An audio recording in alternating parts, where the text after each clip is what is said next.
Hello viewers, welcome to our AN education unit. आज हम पद की पहचान कविता को समझेंगे। पद की पहचान कविता जिसके कवि हरिवंश राय बच्चन। अगर आप कविता को देखिएगा, यहाँ पर कवि जो है इस कविता के माध्यम से हमें समझाते हैं कि हमें अपने मतलब कोई भी चीज़ को हासिल करने के लिए हमें एक पथ पर किस तरह से अग्रसर होना है। और जब हम कुछ हासिल करने के लिए आगे बढ़ते हैं तो क्या होता है, हम लोग बहुत ऐसा समय भी हम फेस करते हैं जहाँ पर हम लोग घबराते हैं या फिर इस पथ पर चले या ना चले ऐसा सोचते हैं। तो वो सबको ध्यान में रखते हुए कवि जो है पद की पहचान कविता लिखे हैं। तो पद की पहचान कविता को हम समझते हैं। सबसे पहले देखिए, पूर्व चलने के बटोही बाट की पहचान कर ले। यहाँ पर कवि कह रहे हैं किसी भी रास्ते पर जब हम चलते हैं, मतलब लक्ष्य प्राप्ति के लिए जो राह को हम अपनाते हैं, उसमें जाने से पहले कवि कहते हैं बाट की पहचान कर ले। मतलब एक तरह से जब हम कुछ करने के लिए, जैसे कि मान लीजिए आप लोगों को एग्ज़ाम क्रैक करना है और आप लोग बुक को पढ़ रहे हैं, तो आप लोग पहले ये जान लीजिए आप जिस बुक को फॉलो कर रहे हैं, जिसको पढ़ रहे हैं, क्या वो आपके सिलेबस में आता है। मतलब इसको पढ़ने पर क्या आपका सिलेबस कवर होगा। इस तरह से कवि कह रहे हैं कि पूर्व चलने के बटोही। अगर हम एक पुस्तक का उदाहरण लेकर अगर हम यहाँ समझते हैं तो हम लोगों को ये ध्यान में रखना होगा, ये समझना होगा कि हम लोग ये जो किताब पढ़ेंगे, क्या ये किताब के माध्यम से हमारा सिलेबस कवर होगा। उस हिसाब से कवि यहाँ कह रहे हैं कि पूर्व चलने के बटोही बाट की पहचान कर ले। हम जिस पथ पर आगे बढ़ते हैं, हम उस पर आगे बढ़ते हुए चले, उससे पहले ये जानना बहुत ज़रूरी है कि हम उसका पहचान कर लें।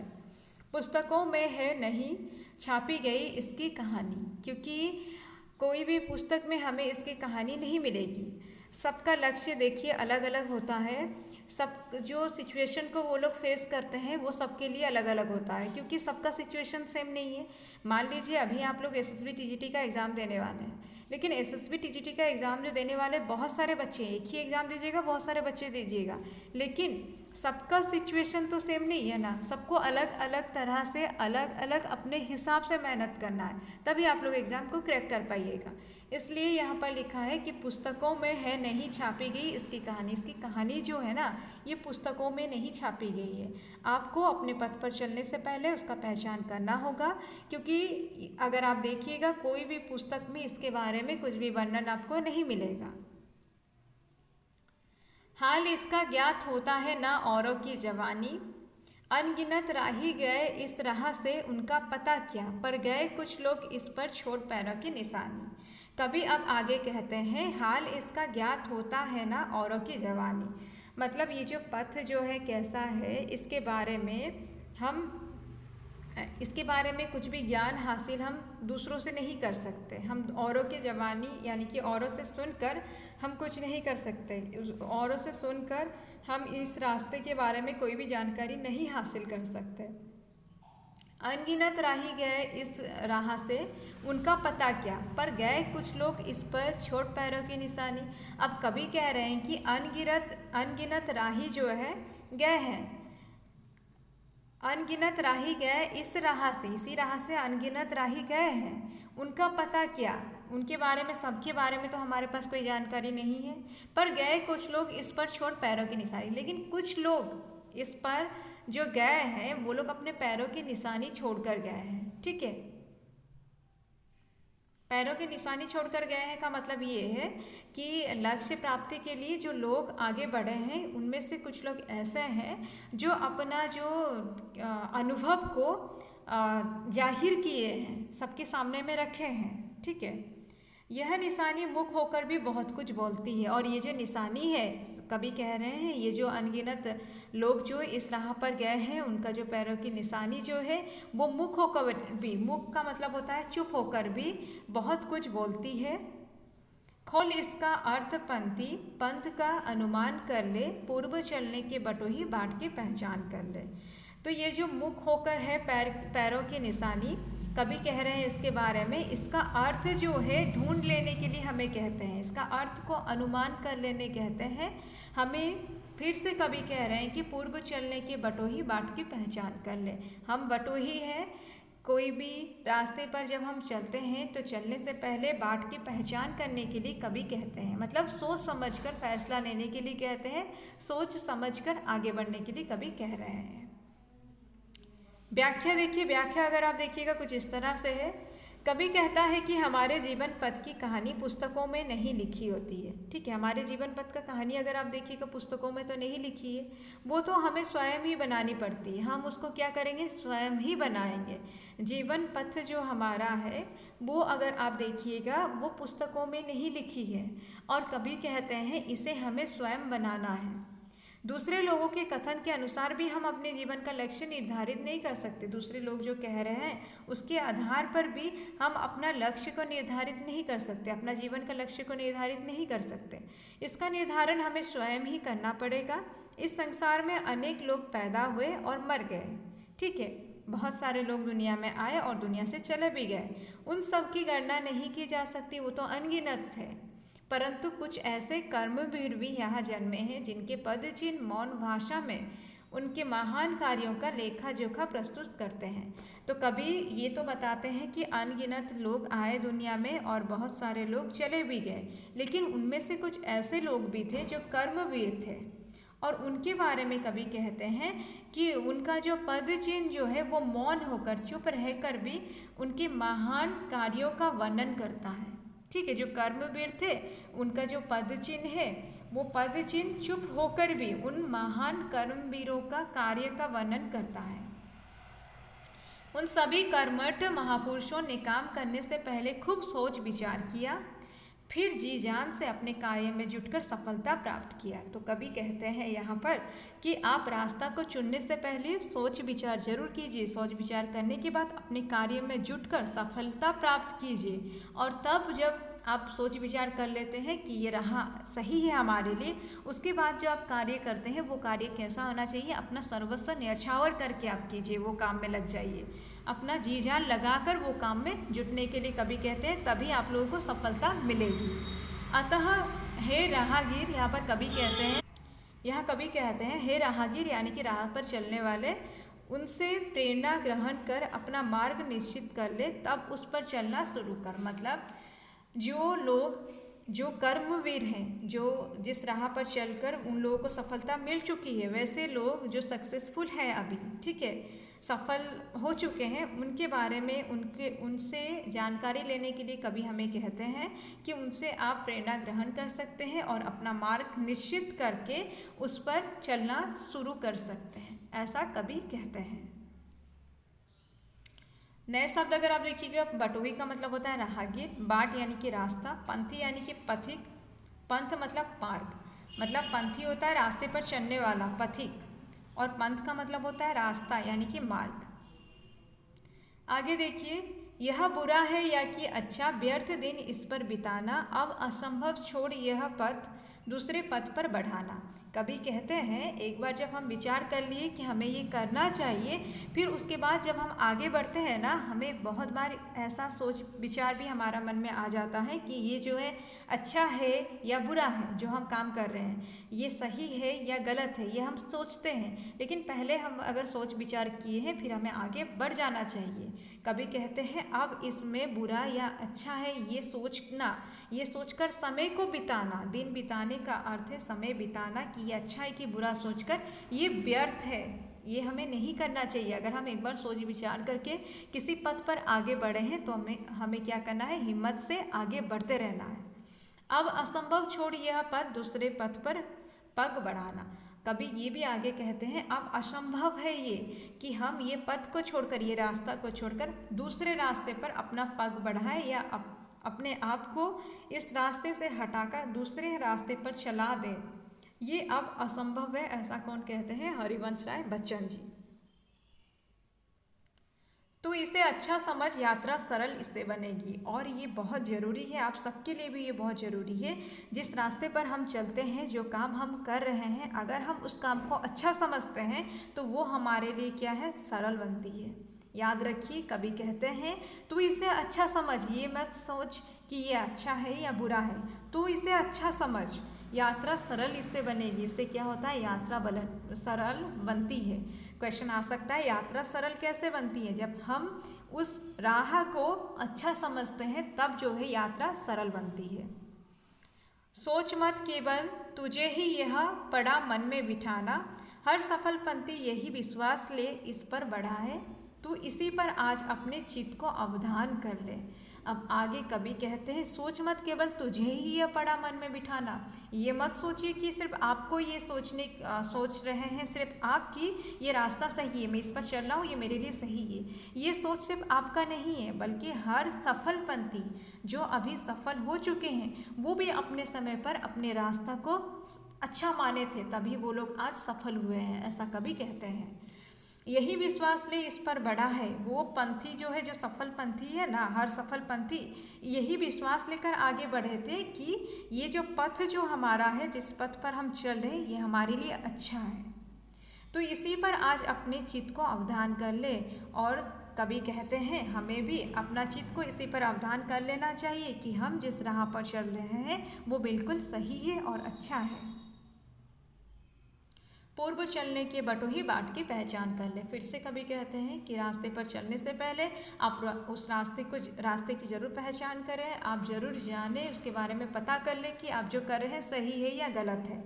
मतलब किसी राह पर चलने से पहले विचार कीजिए ये राह आपके लिए सही है या गलत है। उस पर चलने पर जब आप आगे बढ़ते चलते हैं तो वहाँ पर जो विचार आपके मन में बार बार आता है ये सही है या गलत है, उसको नहीं सोचना है। अब उसी पथ पर आपको आगे बढ़ जाना है। इसलिए कभी बार बार कहते हैं कि चलने से पहले अपना बाट का पहचान कर लीजिए। बाट यानी कि रास्ता। कवि कहता है, अगर आप व्याख्या देखेंगे तो कवि कहता है कि विवेकपूर्ण कार्य का चुनाव करने के पश्चात उसकी अच्छाई बुराई पर सोचना व्यर्थ है, क्योंकि उस पथ को छोड़कर दूसरे पथ पर चलना भी संभव नहीं हो सकेगा। कवि यहाँ कह रहे हैं विवेकपूर्ण कार्य का चुनाव करने के पश्चात, यानी कि किसी कार्य का विवेकपूर्ण कार्य मतलब जिस कार्य को आप बड़ा सोच समझ कर करते हैं, वैसा कार्य को चुनने के पश्चात आप चुनाव कर चुके हैं कि आपको ये काम करना है, उसके बाद उसके अच्छाई और बुराई के बारे में सोचना जो है ये व्यर्थ है। समय इससे व्यर्थ होगा, समय का व्यर्थ है ये, क्योंकि उस पथ को छोड़कर दूसरे पथ पर चलना भी संभव नहीं हो सकेगा, क्योंकि आप उस राह पर आगे बढ़ चुके हैं। तो वहाँ से अगर आप राह चेंज कीजिएगा, राह बदल दीजिएगा, ये भी संभव नहीं है। इसलिए ये मत सोचिए ये अच्छा है या बुरा है। कठिनाइयाँ तो हर मार्ग में होती है, कवि का कहना है। अगर आप देखिएगा, खुद आजमाए भी होंगे कि कठिनाई तो हर मार्ग में होती है। इसलिए है पंथी अपने निश्चित कार्य को श्रेष्ठ समझकर उसे तुरंत से शुरू कर दे। इसलिए कवि कहते हैं आप जो काम को निश्चित किए हैं, जो काम आपको लग रहा है कि ये सही है, उसको आप श्रेष्ठ समझिए। ठीक है, सर्वोच्च में उसको रखिए, श्रेष्ठ उसको समझकर तुरंत उसको शुरू कीजिए, वो काम को तुरंत शुरू कर दीजिए। यह कार्य करते समय तुझे आनंद की अनुभूति होती रहेगी। ऐसा नहीं सोचना चाहिए कि कठिनाइयाँ तुझे ही उठानी पड़ रही है। वास्तविकता यह है कि जीवन में जिसे भी सफलता मिली है वो अपने कार्य को श्रेष्ठ समझता रहा है। कवि कहते हैं ये जो कठिनाई का सामना जो आप करते हैं ना, ये आप अकेले, ऐसा नहीं है कि आपको कठिनाई का सामना करना पड़ा, बल्कि कवि यहाँ पर कहते हैं हर व्यक्ति जो सफल हुआ है वो भी इसी परिस्थिति से आगे बढ़ा है और वो भी अपने कार्य को श्रेष्ठ समझता रहा है। इसलिए तुम भी अपने कार्य को श्रेष्ठ समझो। सोच विचार करना है तो कार्य का चुनाव करने से पहले भी क्या करो, और अगर आपको सोच विचार करना ही है तो कार्य को चुनने से पहले उस पर सोच विचार कीजिए। अगर एक बार आप कार्य को चुन लिए हैं फिर उसी पर आगे बढ़ना है आपको। हे अनिश्चित किस जगह पर सरित गिरी गह्वर मिलेंगे, हे अनिश्चित किस जगह पर बाग वन सुंदर मिलेंगे। अब कवि कहते हैं, यानी कि हरिवंश राय बच्चन जी अब कहते हैं कि ये तो अनिश्चित है कि किस जगह पर आपको सरित यानी कि नदी, गिरी यानी कि पहाड़, गह्वर यानी कि गड्ढा मिलेंगे, और ये भी अनिश्चित है किस जगह पर आपको बाग, सुंदर वन ये मिलेंगे। मतलब कहाँ पर आपको कठिन परिस्थिति का सामना करना पड़ेगा और कहाँ पर आपका परिस्थिति आपके अनुसार रहेगा, ये निश्चित नहीं है, ये अनिश्चित है। ठीक है, किस जगह यात्रा खत्म हो जाएगी ये भी अनिश्चित है। कभी ये भी कहते हैं हम जिस पथ पर आगे बढ़ रहे हैं जरूरी नहीं हम लक्ष्य तक पहुंचेंगे, क्योंकि ऐसा भी हो सकता है हमारा यात्रा खत्म हो जाए, मतलब मृत्यु। वो भी हो सकता है कि हम जिस पथ पर आगे बढ़ रहे हैं वह लक्ष्य प्राप्ति करने से पहले हम मर भी सकते हैं, ऐसा भी हो सकता है, हमारा यात्रा खत्म भी हो सकता है। हे अनिश्चित, कब सुमन कब कंटक के सर मिलेंगे, कौन सहसा छूट जाएंगे मिलेंगे कौन सहसा। अब आगे कवि कहते हैं, आगे कवि यानी कि हरिवंश राय बच्चन जी कहते हैं कि हे अनिश्चित, कब सुमन मिलेंगे, सुमन यानी कि फूल, कब कंटक यानी कि कांटा का सर मिलेगा। ठीक है, कब कब कंटक के सर मिलेंगे और कब सुमन मिलेंगे ये अनिश्चित है। कौन सहसा छूट जाएगा, हम जब आगे बढ़ते हैं हमारे साथ हमारे साथी भी होते हैं, मतलब उसी लक्ष्य को प्राप्त करने वाले कुछ लोग भी होते हैं। हम जब जीवन, अभी आप खुद देख लीजिए, आपके आसपास लोग हैं, आप जी रहे हैं तो वो लोग भी आपके साथ जी रहे हैं। तो यहाँ पर अब कवि कहते हैं कौन सहसा छूट जाएंगे मिलेंगे कौन सहसा। ये भी अनिश्चित है कि कौन छूट जाएंगे, किसका साथ छूट जाएगा, फिर कुछ नए लोग भी मिलेंगे, ये भी अनिश्चित है, कब कौन मिल जाए और कब किसका साथ छूट जाए। आप पढ़े कुछ भी रुकेगा तू ना ऐसी आन कर ले, मतलब आपको ऐसा प्रण लेना है कि कोई भी परिस्थिति आपके सामने में आए आपको रुकना नहीं है, आगे बढ़ते रहना है। पूर्व चलने के बटोही बाट की पहचान कर ले। आगे फिर कवि कहते हैं कि पूर्व चलने के बटोही, चलने से पहले आपको अपनी बाट की पहचान कर लेना है। व्याख्या देखिए, कवि कहता है कि हे जीवन पथ के मुसाफिर, जीवन पथ के मुसाफिर मतलब राहगीर यानी कि पंथी के बारे में बोला गया, बटोही के बारे में बोला गया। ठीक है, ये नहीं बताया जा सकता है कि तेरे मार्ग में किस स्थान पर नदी पर्वत गुफाएं मिलेंगी। ठीक है, किस स्थान पर गुफाएं मिलेंगी, कब पर्वत कब नदी मिलेगी, ये अनिश्चित है। तेरे मार्ग में कब कठिनाइयाँ और बाधाएं आएंगी यह नहीं कहा जा सकता। हमें कब कठिनाइयों का सामना करना पड़े, कब बाधाएं आ जाएंगी ये हम नहीं जानते, यह हम नहीं कह सकते। यह भी नहीं कहा जा सकता कि तेरे जीवन के मार्ग में किस स्थान पर सुंदर वन और उपवन मिलेंगे। इसके साथ साथ कभी ये भी कहते हैं कब हमारी परिस्थिति जो है बहुत अच्छी होगी। ठीक है, किस समय हमें सुंदर वन या उपवन मिल जाएंगे, मतलब बहुत अच्छा आपके साथ होगा, वो भी अनिश्चित है। तेरे जीवन में कब सुख सुविधाएं प्राप्त होंगी यह भी अनिश्चित, यह भी निश्चित नहीं किया जा सकता कि कब तेरी जीवन यात्रा समाप्त होगी और कब तेरी मृत्यु होगी। कभी यहाँ पर समझा रहे हैं हमें कि ये हम नहीं जानते कि हमें कब तकलीफ़ों का सामना करना है, कब सुख सुविधाएं हमें प्राप्त होगी और कब हमारी यात्रा जो है समाप्त हो जाएगी, कब हमारी मृत्यु हो जाएगी। लेकिन फिर भी कवि का कहना है कि हम अगर जीवित हैं तो हमें अपने पथ पर बिना रुके आगे बढ़ना है। आगे कवि का कहना है, यह बात भी अनिश्चित है कि मार्ग में कब तुझे फूल मिलेंगे, कब कांटे तुझे घायल करेंगे। ठीक है, मतलब कब आपको हर तरफ से हौसला मिलेगा और कब आप बिल्कुल घायल हो जाएंगे, टूट जाइएगा आप। परिस्थिति जो है हमें कभी कभी तोड़ भी देता है। तेरे जीवन में कब सुख प्राप्त होगा, कब दुख, यह निश्चित रूप से नहीं कहा जा सकता और ना ही हम ये निश्चित रूप से कह सकते हैं कि हमें कब दुख मिलेगा या कब सुख मिलेगा। यह भी निश्चित रूप से नहीं कहा जा सकता है कि तेरे जीवन मार्ग में कौन परिचित व्यक्ति मिलेंगे और कौन प्रियजन अचानक तुझे छोड़ जाएंगे। मतलब ये कहना भी मुश्किल है कि कब हमें कुछ नए लोग मिल जाएंगे, ठीक है, और उसके साथ साथ कब हमारे प्रियजन मतलब हमारे जो अपने हैं वो अचानक से हमें छोड़कर चले जाएंगे, ये बोलना भी मुश्किल है। हे पथिक, तू अपने मन में प्रण कर ले कि जीवन की कठिनाइयों की परवाह ना करके तुझे आगे बढ़ते जाना है। कभी ये बार बार समझाते हैं, हरिवंश राय बच्चन जी हमें बार बार समझाते हैं कि हमें ये प्रण ले लेना चाहिए कि जीवन की कठिनाइयों की परवाह ना करते हुए हमें आगे बढ़ना है हमेशा। हे जीवन पथ के यात्री, तू पथ पर चलने से पूर्व जीवन में आने वाले सुख दुख को भली भांति जानकर अपने मार्ग की पहचान कर ले। अगर आप देखिएगा तो यहाँ पर मूल उद्देश्य कवि का यही है। कवि यही कह रहे हैं कि हमें किसी भी पथ पर चलने से पहले जीवन में आने वाले सुख दुख को भली भांति जानकर अपने मार्ग की पहचान करते हुए आगे बढ़ना चाहिए। कभी यह समझाते हैं कि कैसे कभी हमें दुखी होना पड़ता है तो कभी हम सुखी रहते हैं, लेकिन ये सब के बावजूद जब तक हम लोग जीवित हैं तब तक हमें क्या करना है, अपने पथ पर आगे बढ़ते रहना है। नए शब्द देखिए, सरिता यानी कि नदी, इंपॉर्टेंट है, इसको याद रखिए। सरिता यानी कि नदी, गह्वर यानी कि गुफा, सर यानी कि जो तीर के बारे में बोला गया है, आन यानी कि प्रतिज्ञा, बाट यानी कि मार्ग। आन याद रखिए, इंपॉर्टेंट है, आन का मतलब है प्रतिज्ञा। अब आगे देखिए, कवि कहते हैं, कौन कहता है कि स्वप्न को ना आने दे हृदय में, देखते देखते सब है इन्हें अपनी उम्र अपने समय में, और तू कर यत्न भी तो मिल नहीं सकती सफलता, ये उदय होते लिए कुछ ध्येय नैनों के निलय में। अब आगे कवि कहते हैं, कौन कहता है कि स्वप्न को ना आने दे हृदय में। ठीक है, मतलब सपनों की दुनिया से बाहर आओ, ये सब जरूर कहते हैं, लेकिन कहीं पर भी ये मनाही नहीं है कि आप सपनों को आने ना दें या सपना को ना देखें। अगर आप सपना देखिएगा तभी तो आप उसको सच कीजिएगा।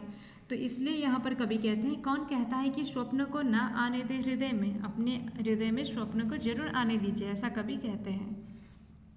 देखते हैं सब इन्हें अपनी उम्र और अपने समय में। और कभी आगे ये भी बताते हैं, हरिवंश राय बच्चन जी ये बताते हैं कि सब लोग जो है अपनी उम्र यानी कि अपनी उम्र में और अपने समय में सब लोग देखते हैं स्वप्न को।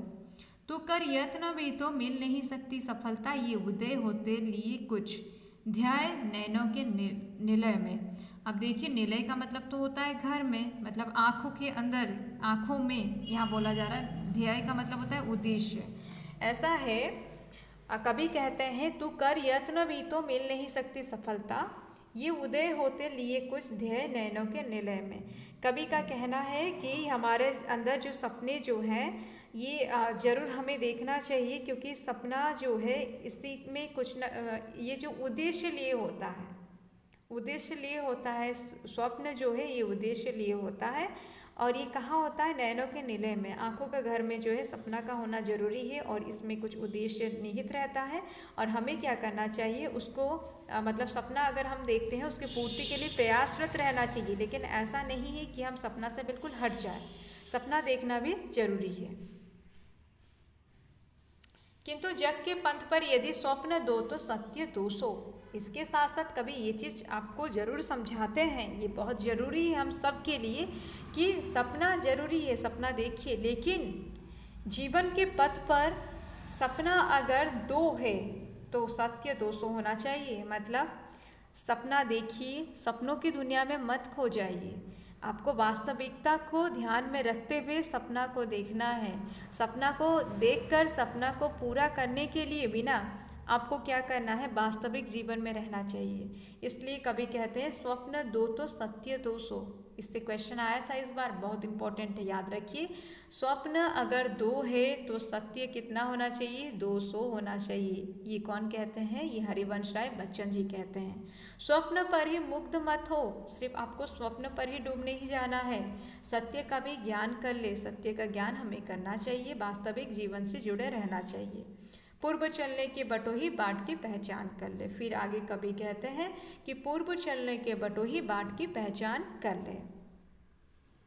व्याख्या देखिए, हे पथिक, तुमसे ऐसा किसी ने नहीं कहा है कि तुम अपने मन में स्वप्न को अर्थात मधुर कल्पनाओं को न लगाओ। मतलब ऐसा नहीं है कि आपको सपना देखना नहीं है, जो कल्पना करना है, जो आप चाहते हैं उसको आप कल्पना भी नहीं कर सकते, ये नहीं करना, आपको कल्पना भी करना है, सोचना है, इमेजिन करना है, उसके साथ साथ सपने में भी सपना भी आपको देखना है। लेकिन यहाँ पर कहते हैं कवि, सब लोगों की अपनी अपनी स्वप्निल कल्पनाएं होती है, अपनी अपनी उम्र और अपने अपने समय में सभी ने इन्हें देखा है और अपने मन में उन्हें जगा दी है। ये आप अकेले नहीं है कि आप सपना देख रहे हैं। कवि कहते हैं, सब अपनी उम्र अपने समय में सपना को देखे हैं और अपने मन में इसको जगा देते हैं। हे पथिक, तू प्रयत्न करने पर भी इसमें सफल नहीं हो सकता कि तेरी कल्पनाएं ही मन में ना उठे। अगर आप कोशिश करते हैं तब भी ऐसा नहीं होगा, कल्पनाएं तो मन में आएगी, ठीक है। ये स्वप्न, ये कल्पनाएं व्यर्थ नहीं होती। और ये चीज़ याद रखिए, आप चाह कर भी जो सपना देखना बंद नहीं कर सकते। और ये जो स्वप्न जो है और कल्पनाएं जो है ये कभी व्यर्थ नहीं होती, इनका भी अपना लक्ष्य या ध्येय होता है। ये जो हम सपना देखते हैं इसका भी अपना लक्ष्य होता है, अपना उद्देश्य होता है। ध्येय का मतलब होता है उद्देश्य। ये स्वप्न जब आँखों के नींद में उपजते हैं तब उनका अपना ध्येय होता है। आँखों के नींद में मतलब आँखों के घोंसला में, यानी कि आँखों के घर में जब ये सपने उपजते हैं या आते हैं तब क्या होता है ना, इसका भी, इसके पीछे भी अपना एक उद्देश्य होता है। ये व्यर्थ नहीं होता, ये बेवजह नहीं होता। किंतु स्वप्न से यथार्थ को झुटलाया नहीं जा सकता, लेकिन स्वप्न से हम यथार्थ को झुटला भी नहीं सकते हैं। मतलब जो स्वप्न है उसको स्वप्न तक ही रहना है, या उसको सच आप जरूर कर सकते हैं, लेकिन आपको सबसे पहले इस चीज़ को ध्यान रखना है, जो आप सोच रहे हैं, जो आप सपना देख रहे हैं वो सपना है। वास्तविक जीवन में उसको करने के लिए, वो घटित हो, इसके लिए हमें बहुत प्रयास करना है। कारण यह है कि स्वप्न या कल्पनाएं जीवन में बहुत कम है, उनके सामने यथार्थ सत्य अनगिनत है। कभी कहते हैं कि सत्य जो है अनगिनत है और आपका स्वप्न जो है वो बहुत कम है।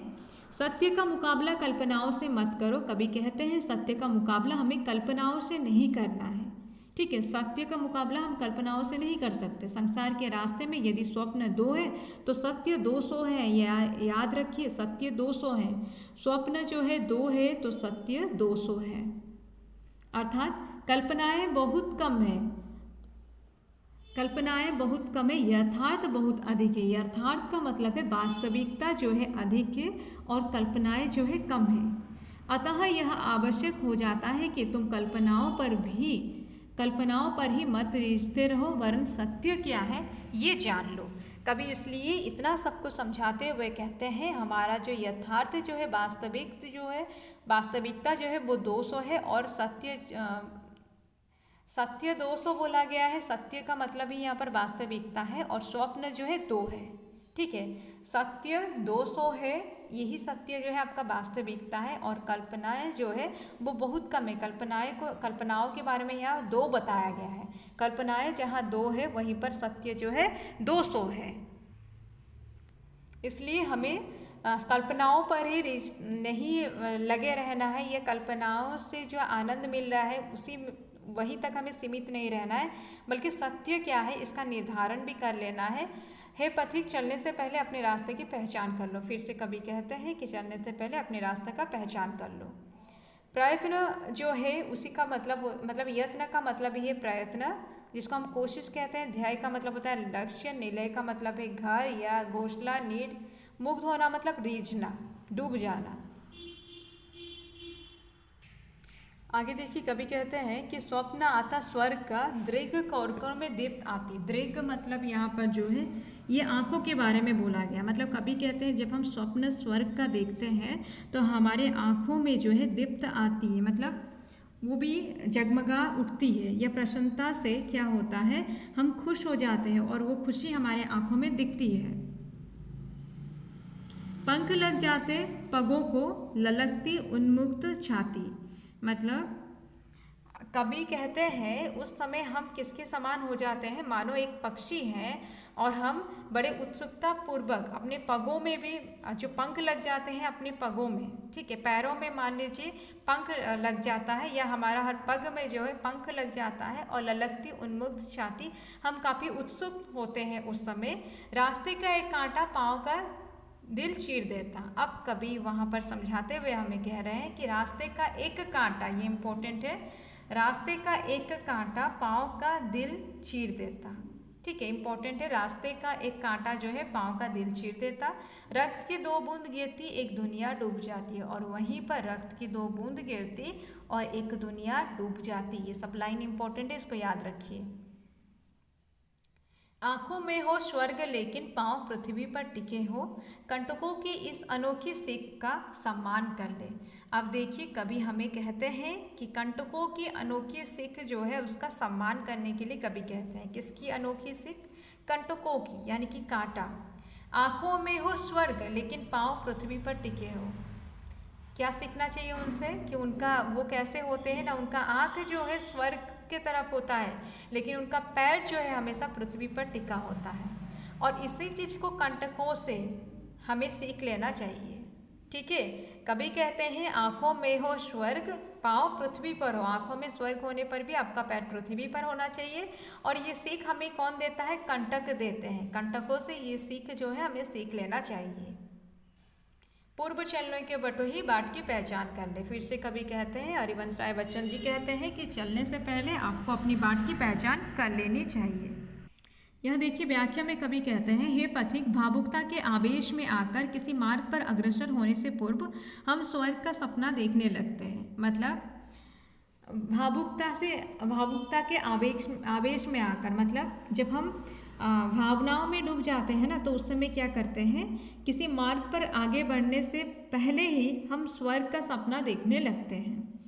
और प्रसन्नता के कारण क्या होता है, हमारी आंखों की चमक जो है वो भी उठती है। मतलब हमारी आंखें जो है चमक उठती है उस समय प्रसन्नता के कारण। उस समय कल्पना लोक की उड़ान भरने के लिए हमारे पैरों में पंख लग जाते हैं। और उस समय क्या होता है, हमारे पैरों में पंख लग जाते हैं, जो कल्पना लोक की उड़ान भरने के लिए, उसी सपने में हम उड़ने के लिए हमारे पैरों में पंख लग जाती है, ऐसा कभी कहते हैं। छाती उन्मुक्त हो उत्साह से भर आती है, और हमारा छाती जो है उन्मुक्त होकर उत्साह से भर आती है। किंतु ठीक उसी प्रकार राह का एक मामूली सा कांटा पाँव में चुभ जाता है, और खून की 2 बूंद के बहने से ही सारी कल्पनाओं की दुनिया ही उसमें डूब जाती है। ये कभी कहते हैं, इसको इम्पोर्टेंट है, ये याद रखिए कि मामूली सा एक कांटा जो है जब हमारे पाँव में चुभता है तो खून की 2 बूंद बहने लगती है, खून की 2 बूंद बहने लगती है, और उसी 2 बूंद से क्या होता है, कल्पना की दुनिया जो है उसमें डूब जाती है। अर्थात मार्ग में मामूली अवरोध उत्पन्न हो जाने मात्र से ही सारी मजा किरकिरा हो जाता है। हम जिस मार्ग पर चल रहे हैं वहाँ पर जब एक हल्का सा रुकावट अगर आ जाए तो हमारा जो सारा मज़ा जो है वो किरकिरा हो जाता है। मार्ग पर चलने का जो मज़ा है वो किरकिरा हो जाता है। अतः पाँव के कांटे चुभकर ये शिक्षा देते हैं कि भले ही तुम्हारी आंखों में स्वर्ण है, सजीले सपने क्यों ना हो, ठीक है, स्वर्ण के सजीले सपने क्यों ना हो, किंतु तुम्हें अपने पैरों को पृथ्वी पर सुरक्षित टिकाना चाहिए। मतलब भले ही आप सपना जो देख रहे हैं वो एकदम स्वर्ण से सजे सपनों को आप देख रहे हैं, लेकिन फिर भी हमारे जो हमारे बारे में बोल रहे हैं, कि हमारे पैरों के बारे में बोल रहे हैं कि वो पृथ्वी पर सुरक्षित टिकना चाहिए। वास्तविकता से जुड़े रहिए, सपनों को पूरा करने के लिए प्रयासरत रहिए, लेकिन वास्तविकता से जुड़कर।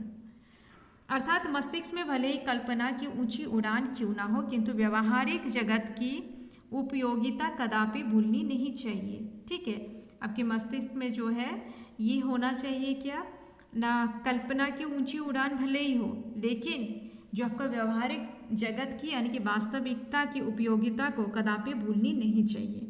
हमें पथ के चुभे कांटों की इस शिक्षा का सदैव सम्मान करना चाहिए। किसी मार्ग पर अग्रसर होने से पूर्व इस मार्ग की पूरी जानकारी अवश्य कर लेनी चाहिए। कभी अब भी कह रहे हैं वही बात कि मार्ग पर जब हम अग्रसर होते हैं उससे पहले मार्ग की पूरी जानकारी हमें अवश्य कर लेनी चाहिए। और कांटा जो है, एक कांटा से जो शिक्षा हमें मिलती है उसका हमेशा सम्मान करना चाहिए। नए शब्द देखिए, ललकती यानी कि लालायित होती है, उन्मुक्त यानी कि स्वच्छंद, दृक्कौर को आंखों के कोने। अब यहीं तक था आपका पद की पहचान कविता। उम्मीद है आप लोगों को समझ में आया होगा। कहीं पर कोई भी डाउट है आप लोग कमेंट करके पूछ सकते हैं। अगर आप लोगों का कंसेप्ट क्लियर है, फिर MCQs जहाँ से भी बनेगा आप लोग ज़रूर आंसर को सही कीजिएगा। बस इतना ही कहती हूँ, जो कंसेप्ट कंप्लीट जितना भी है वो सबको आप लोग कवर करके रखिए अपनी तरफ से, ताकि जब हम MCQs को डिस्कस करें आपका सिलेबस कंप्लीट हो जाए। ठीक है, पढ़ते रहिए, मेहनत कीजिए। जिसका जो डाउट है कमेंट करके पूछिए या व्हाट्सअप कीजिए। और डाउट जो आप लोग पूछते हैं, इतने सारे एक साथ पूछते हैं कि हम लोग एक साथ सबका डाउट को सॉल्व नहीं कर पाते हैं। कुछ का पेंडिंग रहता है, उसको हम बाद में कर लेंगे, लेकिन करते ज़रूर हैं। जो पेंडिंग रह जाता है उनका डाउट बाद में क्लियर होता है। ऐसा नहीं कि आपका डाउट क्लियर नहीं होगा। बस आप लोग पढ़ते रहिए, मेहनत कीजिए, जहाँ जो डाउट है पूछते रहिए।